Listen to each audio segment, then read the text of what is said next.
त्यो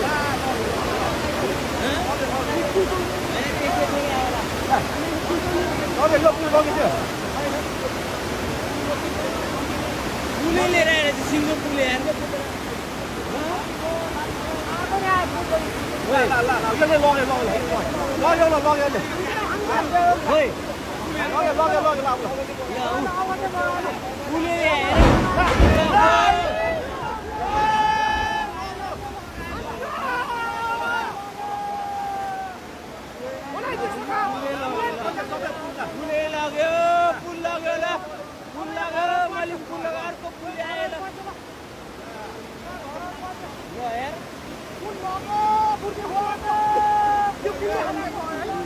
दुईटा पुल आयो एउटाले बङ्गाइले एउटाले लयो पुल लग्यो अब कति वर्ष